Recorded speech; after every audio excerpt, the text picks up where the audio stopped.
I've lost. Old Ma exhaled a heavy breath, his lips curling into a satisfied smile.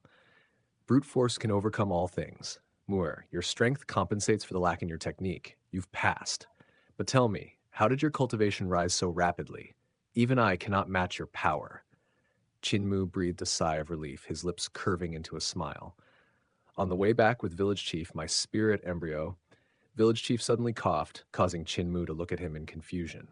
Village Chief, what's wrong? I was startled by your move just now, Village Chief murmured between coughs. You've passed the first test, but what of the second? Cripple pulled the pig trotter from his mouth and hobbled over with a laugh. Muir, let us stop competing in fists and try our legs instead. Look at that cloud in the sky. Chinmu looked up, seeing only a single white cloud drifting by. Cripple smiled slyly. Let's race to that cloud and see whose legs are stronger.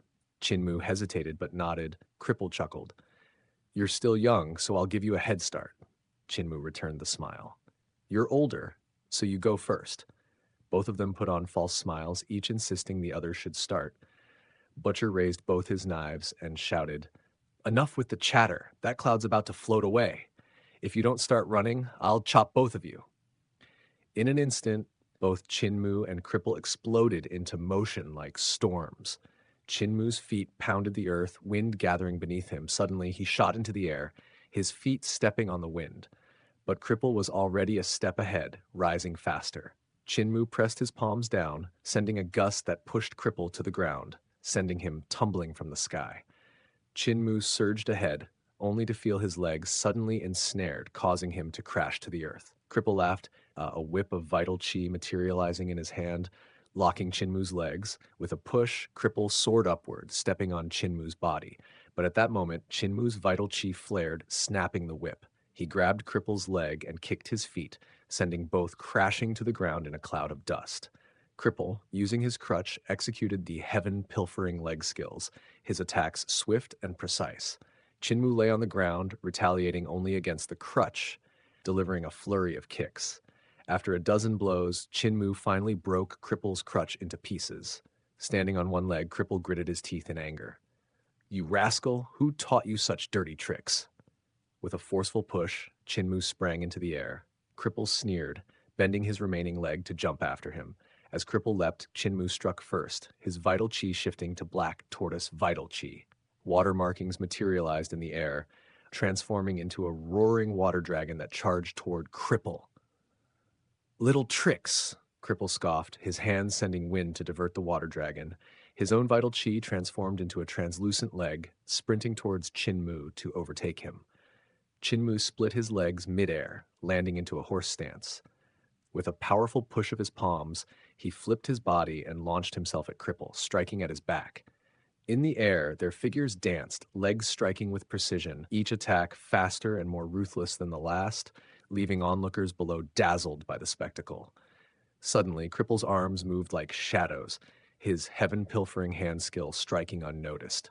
Before Chinmu could react, his pants were pulled down to his ankles, and Cripple tied his shirt around his hands. Chinmu, flustered, tore at his shirt and pulled up his pants as he shouted, Grandpa Cripple, you didn't teach me this move. Cripple laughed heartily. Catch up to me first, and then I'll teach you. Chinmu grinned, sending a dragon-shaped fist flying toward Cripple. With a startled cry, Cripple dodged nimbly to the side. Chinmu molded his vital chi into a thick thread, a serpent-like force sweeping toward Cripple. If the thread ensnared him, he would be unable to escape, but Cripple dodged once more and Chinmu closed in on him. All right, I'll teach you, Chinmu said, his tone filled with determination. As they neared each other midair, Cripple attempted another attack, but Chinmu sealed his 3 souls and 7 spirits with a swift movement and kicked Cripple down from the sky. With a crash, Cripple hit the ground, creating a deep pit. Slowly, he crawled out, tears of joy streaming down his face. As expected from the one I taught, you don't fall for any tricks. Chinmu continued his flight toward the cloud in the sky before descending and landing on the ground. He stopped, finally catching his breath. Cripple smiled. I've kept my word. Once you pass the 9th test, I'll teach you heaven-pilfering sun-switching hand. Chinmu's heart swelled with excitement. Butcher waved his knives around, grinning. Muir, do you need a break? Qin Mu nodded and sat down to rest. After drinking some tea and catching his breath, he ran to change clothes. Butcher muttered darkly, "You've got such dense cultivation, and yet you still need rest? If you just fought me, I might have had a chance of winning." After a while, Qin returned to the collapsed smithy, grabbing another pig-slaughtering knife. Holding one in each hand, he shouted, "Grandpa Butcher, I'm done resting." Butcher sneered, "You only used one knife before. Why are you using two now?" Qin held one knife normally, the other in reverse grip. Butcher's expression turned serious as he mirrored Qin stance, gripping his knife in reverse. With a cold smile, he said, "You want to fight close combat with me? You're still too green." Apothecary coughed and reminded, "Butcher, without your lower half, if he gets too close, you'll be at a disadvantage. Your muscles are no match for his." Butcher's face darkened. "He won't be able to close in on me. My knife skills will keep him at bay." Old Ma interjected, "His vital chi is far denser than yours, 2 or 3 times as strong. If your knives clash, yours will be sent flying and you'll be blown away. You can only win with technique." "But what's the point of fighting?" Butcher growled before stabbing his knives into the ground. Grinning, he said, "Sit down, Muir. We'll settle this with hands, not knives." Qin placed his pig-slaughtering knives in the dirt and sat opposite Butcher. They pressed their palms together, eyes closed, each trying to sense the shift in the other's vital chi and strength. Whoever could sense their opponent's weaknesses first would land the final blow. This was the key to raising the knife from forbidden. Raising the knife from forbidden, the sound of thunder and chariots and horses, entering the emperor's palace with his head in hand. The meaning behind the move was simple: raising the knife, entering the emperor's palace, and returning with his head. The move symbolized wildness, disdain for the world, and the pinnacle of technique. As their palms met, Qin sensed Butcher's muscle and chi movements. In that instant, he realized Butcher's vital chi was inferior to his, and with a strike of his hand knife, Butcher blocked it with his own. But Butcher quickly realized something was wrong and was forced back, flying through the air and crashing into the forest from the sheer force of Qin chi. Qin looked down at his shirt, torn by Butcher's knife, and smiled. It had been a close call. His cultivation was so powerful that even though his knife skills were lacking, his strength overwhelmed Butcher's. "I've lost." Butcher leapt from the forest and landed in the village, propping himself up on the ground. He grinned. "I've lost. Apothecary and Deaf, there's no need to compete. His cultivation surpasses yours." Deaf snickered. "Who says I'm going to compete with cultivation? Muir, I've drawn 2 dragons." With a flick of his wrist, he unrolled 2 scrolls and hung them on poles. 2 lifelike ink dragons stood on the paper, poised to soar into the sky, except their eyes were empty. "I've taught you the art of painting and calligraphy," Deaf said solemnly. "It's not about brute force, but about intelligence and comprehension. These dragons lack eyes, and if their eyes aren't painted, they can't fly. With your cultivation, it's impossible to bring them to life. But if your painting technique is superior, you might be able to dot their eyes and bring the dragons to life. Today, I'll challenge your comprehension and see if you can make them soar into the sky." The moment his words left his lips, the village resounded with awe. The village chief nodded, a pleased smile on his face. "Deaf is truly exceptional. What a graceful way to compete, bestowing a divine soul with a single stroke, with nothing but the purest sensitivity to the world's essence." Qin stepped forward, paying respect to Deaf as his disciple. Def's expression flickered momentarily, and he swiftly pulled back, saying, "We are in the midst of a contest, so there are no masters or disciples between us. We stand as equals. Only after the competition will I take on the mantle of your teacher." Qin understanding Def's peculiar ways, bowed again, this time as an equal. Def, with a smile, returned the gesture. Both took up their brushes, standing before the painting, contemplating it. To bring a dragon to life through a mere dot, to inject the painting with divine essence, this was no small feat. Yet, with the limitations in magical cultivation, the act of endowing life with a single stroke of the brush, with the correct artistic vision, was no less than a profound challenge. Qin had been taught by Def in the arts of painting, calligraphy, and the written word. Despite his strong foundation, having crafted numerous paintings, this was his first attempt at breathing life into an image. The technique, A stroke of mutual sensitivity to bestow the soul had been imparted to him before, but he had yet to master it.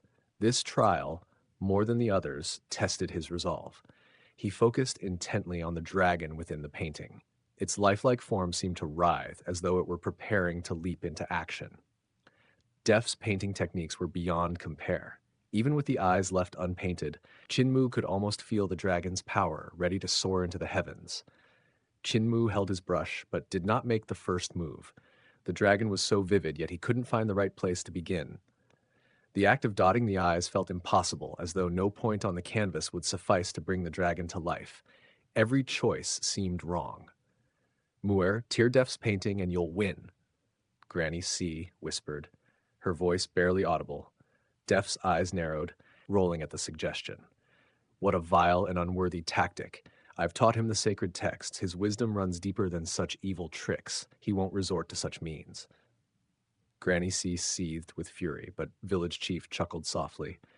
Granny, don't meddle in their challenge. Def has devised a clever test for Muir. Reluctantly, Granny Sai fell silent.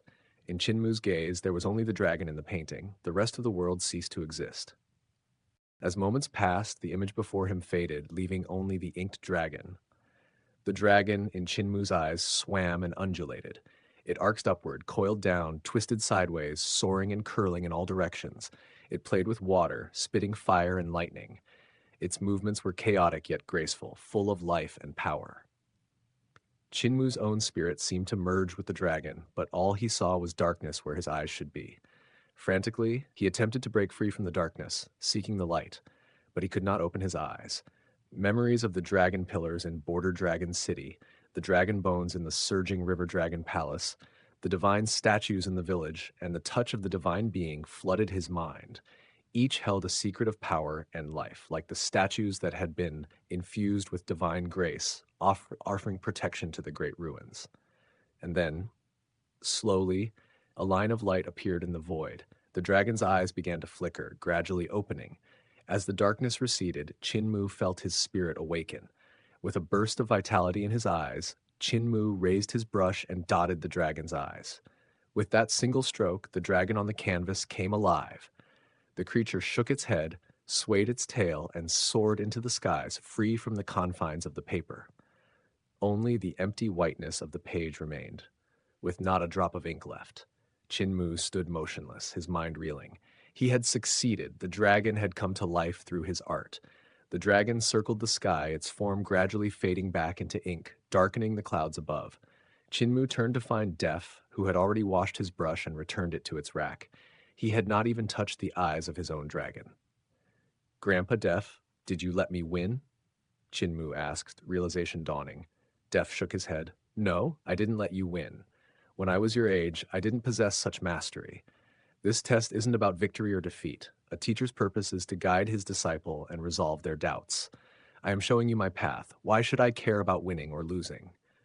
Apothecary, watching with admiration, exclaimed, Def, your heart as a teacher is truly commendable. Muir, my test is not a contest either. I want you to refine medicine. Go to the herb garden and gather 30 highly poisonous plants to refine into a medicinal supplement. Once prepared, you must consume it. If it heals you, you will pass. If you die from poisoning, you will stay here. Chinmu laughed nervously, unsure whether to be amused or horrified at the idea of staying in the village. Forever, Apothecary's test was clear. To create a potent medicine from 30 poisonous herbs would require immense knowledge of medicinal properties. The balance of each herb, its leaves, roots, pollen, or petals, its method of preparation, each required careful consideration. Apothecary had not provided the formula, leaving Chinmu to decide for himself how to mix the herbs, how to balance their toxins, and how to create harmony. The heat control was also crucial. The slightest error could ruin everything. Chinmu entered the herb garden, his eyes scanning the plants. He muttered to himself, calculating the potency of each herb, weighing how to combine them, balancing yin and yang, ruling and vanquishing, until finally he gathered the herbs. With the last herb collected, Chinmu paused, carefully catching a poisonous fly resting on a leaf. He crushed it and added it to his collection. Returning to the village, he began refining the herbs. Using his vital qi, he purified the rhizomes, steaming and roasting them to extract their essences. After hours of preparation, he was ready to concoct the medicine. Apothecary observed quietly, nodding his approval as Qin Mu poured his vital qi into the cauldron, using it to nurture the herbs instead of water. The herbs, infused with vital qi, began to release their medicinal properties. The cauldron's contents merged, their energies swirling as the herbs transformed. Chinmu's technique, drawing from his attribute-less vital qi, allowed him to extract the essence without corrupting the medicinal properties. It was a method that even Apothecary found impossible to replicate. Chinmu's vital qi split into 30 strands, each one feeding into a different herb. At the same time, flames from his vermilion bird vital qi burst forth, heating the mixture, while black tortoise vital qi brought moisture. Controlling the fusion and washing away impurities, the cauldron spun and clattered. The medicinal mixture transformed into crystalline pellets, as white as jade. Chinmu picked one of the pellets and prepared to consume it. "Is there poison in it?" Granny C asked nervously. Apothecary smiled. "When Muir consumes it, we'll know." Chinmu, reassuring her, swallowed the pellet. "Don't worry, Granny. There's no poison." With a sudden burst, Chinmu's hair exploded outward, growing rapidly in all directions. The others stared in shock. "Don't panic," Chinmu cried out. "It's just a side effect. It's nothing serious. It's just my kidney waters being stimulated." Granny C, still aghast, snapped, "That's nothing serious? Your hair is growing like bamboo shoots." Chinmu gritted his teeth. "It's the side effect. The spirit pellet will heal injuries and regenerate muscles, tendons, and bones. My hair? It's just a minor inconvenience." His hair continued growing wildly, reaching 10 yards in length, each strand stiff and upright, as though frozen in time. Apothecary held back laughter. "You've passed the test. Butcher, help him with that hair before it snaps his neck." Butcher stepped forward, quickly trimming the hair with a few swift strokes. Mute, not far off, began dragging a furnace from the collapsed smithy, smiling as he set 2 winter irons inside, immediately extinguishing the flames and freezing the furnace walls. "Aha! Aha!" he exclaimed, his laughter echoing through the village.